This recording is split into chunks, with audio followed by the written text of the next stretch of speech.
Hello friends, अगर आप एक चींटी से पूछो कि हम इंसान किस लेवल की सिविलाइजेशन हैं, तो एक चींटी के पर्सपेक्टिव से हम इंसान किसी गॉड से कम नहीं होंगे।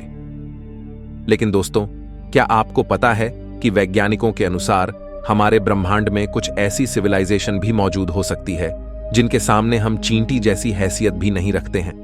2009 में नासा के सिटीजन प्रोजेक्ट में वैज्ञानिकों ने केपलर स्पेस टेलीस्कोप के थ्रू कुछ ऐसा देखा जिसने साइंटिस्टों के होश उड़ा दिए। यह था द टैबी स्टार, जो आज तक रहस्य बना हुआ है।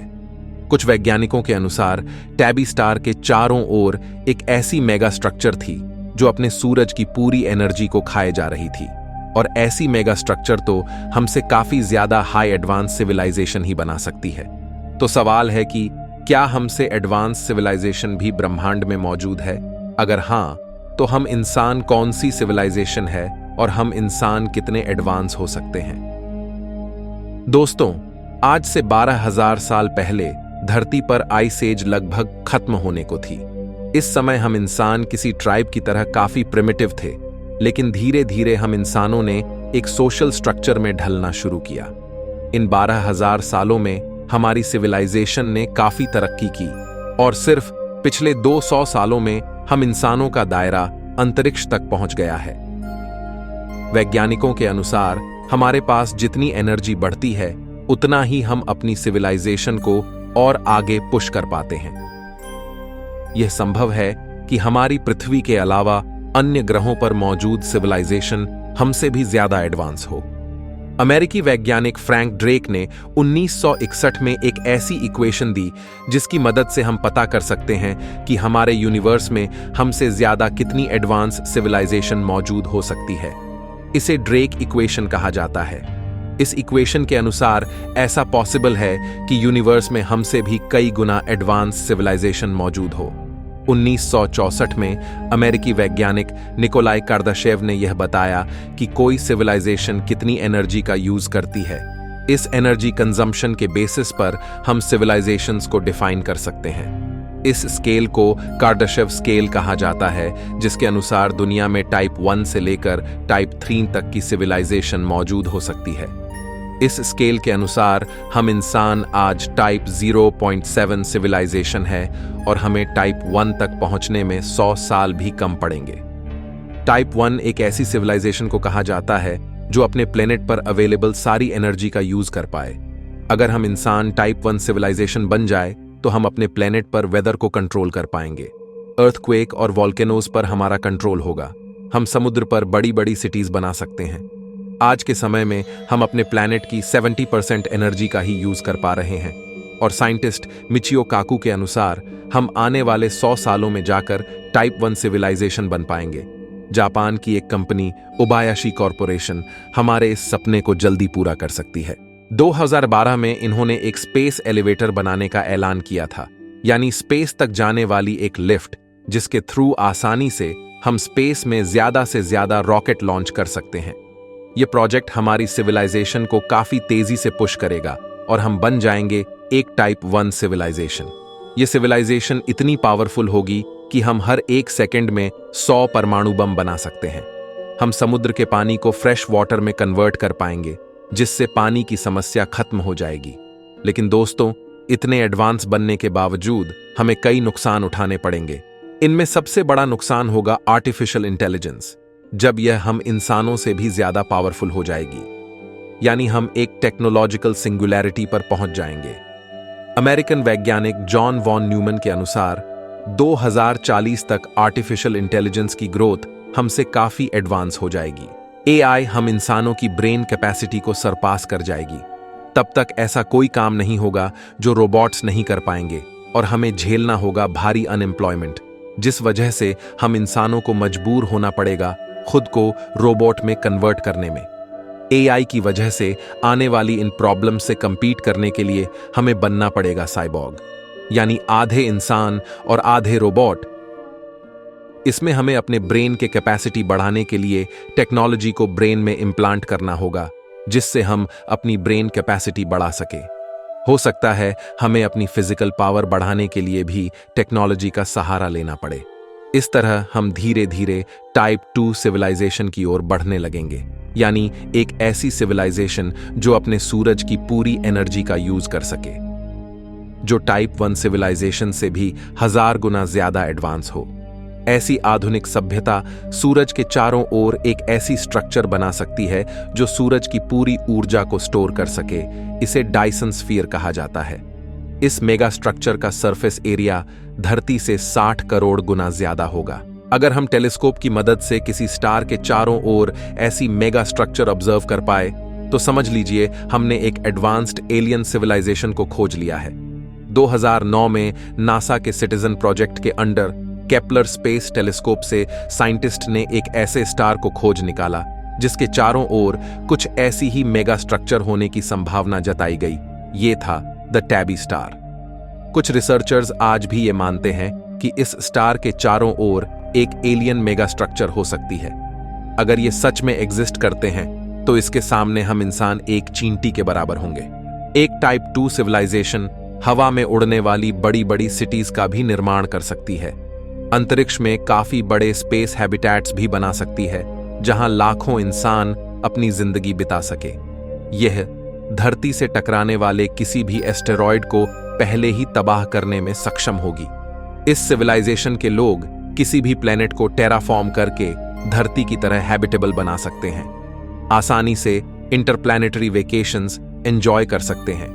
वे ऐसे एडवांस मटेरियल भी खोज सकते हैं जिनसे बनी प्रोब्स को सूरज के अंदर भी भेजा जा सके। अगर हम टाइप 2 सिविलाइजेशन बन जाए तो हमारे पास इतनी पावर होगी कि हम पूरी धरती को अपनी जगह से मूव कर सकते हैं। आज से 5 अरब साल बाद सूरज रेड जायंट बनकर फैलते हुए धरती को निगल लेगा। ऐसी सिचुएशन में हम धरती को आसानी से बचा पाएंगे।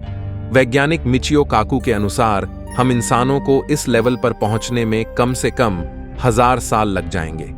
टाइप 2 सिविलाइजेशन बनने के बाद अब इंसान हर एक स्टार की एनर्जी को भी कंज्यूम करने लग जाएगा और ऐसा करते करते उसे 1 लाख साल लग जाएंगे अगले लेवल की नई एडवांस सिविलाइजेशन में तब्दील होने में, यानी कि टाइप 3।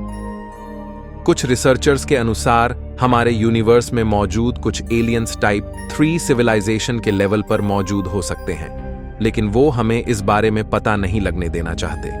एलियंस की ऐसी सिविलाइजेशन इतनी ज्यादा पावरफुल होती है कि यह अपनी पूरी गैलेक्सी की ही एनर्जी को यूज कर सकती है। गैलेक्सी में मौजूद सभी तारों, न्यूट्रॉन स्टार्स और यहां तक कि ब्लैक होल्स की एनर्जी को भी कंज्यूम कर सकती है। एक टाइप 2 सिविलाइजेशन के तौर पर जब हम इंसान हमारी गैलेक्सी के सभी तारों की एनर्जी को कब्जा करेंगे तब हो सकता है कि हमारा सामना इस टाइप 3 सिविलाइजेशन से हो जाए। ये सिविलाइजेशन इतनी पावरफुल होगी कि ये खुद से नए स्टार्स भी बना सकती है जिनसे एनर्जी प्रोड्यूस की जा सके। इस सिविलाइजेशन के पास अनंत ऊर्जा होगी जिससे वो कुछ भी मुमकिन कर सकते हैं। इस समय तक हम इंसान शायद ही बचेंगे, क्योंकि अब तक हम इंसान साइबरनेटिक्स बीइंग में तब्दील हो जाएंगे, यानी लगभग रोबोट्स की तरह। इस सिविलाइजेशन के लिए एक गैलेक्सी से दूसरी गैलेक्सी तक ट्रेवल करना काफी आसान होगा। इनके लिए अपनी बढ़ती उम्र को पूरी तरह से रोकना काफी आसान होगा और हम इंसानों की बायोलॉजिकल स्पीसी को हमेशा जवान बनाए रखना बच्चों का खेल होगा। यह सिविलाइजेशन अपनी मन मर्जी से किसी इंसान या जानवर को किसी भी रूप में इवॉल्व कर पाएगी। इस समय तक यह भी पॉसिबल है कि हम कॉन्शियसनेस को पूरी तरह समझकर ऑलरेडी डेड ह्यूमंस को फिर से जिंदा कर सकें, पृथ्वी के इतिहास में हुई विचित्र स्पीसीज को फिर से जिंदा कर सकें, ब्लैक होल्स के अंदर क्या है इसे भी जान सके। मिचियो काकू के अनुसार हमें इस लेवल तक पहुंचने में 1 लाख से 10 लाख साल तक भी लग सकते हैं। लेकिन दोस्तों, अगर हम एक टाइप 3 सिविलाइजेशन बन जाएं, तब इस सिविलाइजेशन की भी कुछ लिमिटेशंस होंगी। ये टाइम और स्पेस से बंधी होगी और धीरे धीरे टाइम बीतने के साथ यह दूसरी गैलेक्सीज की एनर्जी को भी अपने कंट्रोल में करते करते अगले लाखों सालों में टाइप 4 सिविलाइजेशन बन जाएगी। यानी इस लेवल पर आकर एक सिविलाइजेशन का कंट्रोल पूरे यूनिवर्स की एनर्जी पर होगा। इस लेवल पर आकर हमारा कंट्रोल स्पेस और टाइम पर भी हो जाएगा। अब हमारी सिविलाइजेशन टाइम और स्पेस को भी मैनिपुलेट कर पाएगी, यानी अब हम मल्टीवर्स में कहीं भी किसी भी कोने पर पलक झपकते ही पहुंच पाएंगे, क्योंकि अब हमारे पास इतनी एनर्जी होगी कि हम एक वर्म होल को बना सके, इसके थ्रू सीधे बिना कोई टाइम लगे कहीं भी पहुंच सके। इस समय तक हम लाइट की स्पीड से तेज चलने वाले स्पेसशिप भी बना पाएंगे, जिस वजह से हम टाइम ट्रेवल भी कर पाएंगे, यानी हम पास्ट में भी जा सकते हैं। हम डायनासोर्स को लाइव अपनी आंखों से देख पाएंगे, पृथ्वी और यूनिवर्स का जन्म देख पाएंगे। इस समय तक मल्टीवर्स में हमारी पॉपुलेशन आज से खरबों गुना होगी, क्योंकि अब मरना कैंसिल हो जाएगा। शायद हम हमारे एंसेस्टर्स को भी फिर से जिंदा कर पाएंगे। अगर इस समय तक हम कई एलियन सभ्यताओं से मिलते हैं, तो अब यूनिवर्स में इंटेलिजेंट लाइफ की कई हजारों स्पीसीज एग्जिस्ट करेगी। हो सकता है कि अब तक बाकी सभी जानवरों में भी इंटेलिजेंस इवॉल्व हो जाए। यह सिविलाइजेशन यूनिवर्स की सबसे मिस्टीरियस एनर्जी यानी डार्क एनर्जी का भी यूज ले सकती है। इस समय तक हर एक इंडिविजुअल ह्यूमन बीइंग भी एक प्लैनेट जितनी एनर्जी इस्तेमाल करेगा। हमारे पास पूरे यूनिवर्स का मैप होगा, जिसे हम अपने माइंड में अपलोड कर पाएंगे और किसी भी लोकेशन को एक्सेस कर पाएंगे। दोस्तों, अब जाकर हम यह देख सकते हैं कि इस लेवल की एलियन सिविलाइजेशन अगर एग्जिस्ट करती है, तो वह इतनी पावरफुल है कि वो शायद हमें कंट्रोल कर रही हो और हमें पता भी ना हो। यही चीज सोचकर साइंटिस्ट डर चुके हैं कि कहीं हम इंसान और हमारी पृथ्वी या फिर हमारे पूरे यूनिवर्स की रियलिटी ही कहीं किसी कंप्यूटर सिमुलेशन का हिस्सा तो नहीं, क्योंकि ऐसी सिविलाइजेशन इतनी सक्षम होगी कि वो इतने बड़े यूनिवर्स और हमारी लाइफ को सिमुलेट कर पाएं। आज हम इंसान क्वांटम कंप्यूटर की मदद से छोटे मोटे सिमुलेशन बनाने में सक्षम हैं। अगर हमारे पास इतनी एनर्जी हो तो हम भी हमारी तरह एक नई दुनिया को सिमुलेट कर सकते हैं। तो साइंटिस्ट को इसी बात का डर है कि कहीं हम भी तो इसी तरह के सिमुलेशन का पार्ट तो नहीं। अगर टाइप 4 सिविलाइजेशन ऐसा कर सकती है, तो क्या उससे ऊपर भी कोई ऐसी और हाई एडवांस सिविलाइजेशन है जो और भी ज्यादा एडवांस हो? तो दोस्तों, निकोलाई कर्दाशेव ने सिर्फ 3 ही सिविलाइजेशन को मैथमेटिकली प्रिडिक्ट किया था, लेकिन कई लोग इनसे भी एडवांस सिविलाइजेशन की कल्पना करते हैं, जो कि काफी हाइपोथेटिकल है। टाइप 4 से भी ऊपर टाइप 5 एक ऐसी सिविलाइजेशन हो सकती है जो अलग अलग मल्टीवर्सेस के एनर्जी को कंट्रोल कर सके और दूसरी डिमेंशंस पर भी जिनकी पकड़ हो, यानी यह सिविलाइजेशन किसी गॉड से कम नहीं होंगी। दोस्तों, इससे आगे की सिविलाइजेशंस को हम इमेजिन भी नहीं कर पाएंगे। इन सिविलाइजेशंस के बारे में हमें तभी पता लग पाएगा जब हम खुद एक टाइप 3 सिविलाइजेशन के लेवल तक नहीं पहुंच जाते। कई रिसर्चर्स इस बात को लेकर 50% संभावना जताते हैं कि हो सकता है कि हम एक कंप्यूटर के अंदर रह रहे हों, जिसे ऐसी ही किसी हाई एडवांस सिविलाइजेशन ने बनाया हो।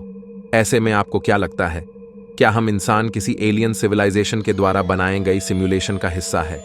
इस बारे में और जानने के लिए आप हमारी वीडियो देख सकते हैं, जिसमें हमने वो कारण बताए हैं जो इस पॉसिबिलिटी की ओर इशारा करते हैं। तो दोस्तों, क्या वास्तव में ये सिविलाइजेशन यूनिवर्स में हो सकती है? इसे लेकर आप क्या सोचते हैं, कमेंट में जरूर बताइए। हम मिलते हैं आपसे अगले वीडियो में, तब तक के लिए ब्रह्मांड में घूमते रहिए।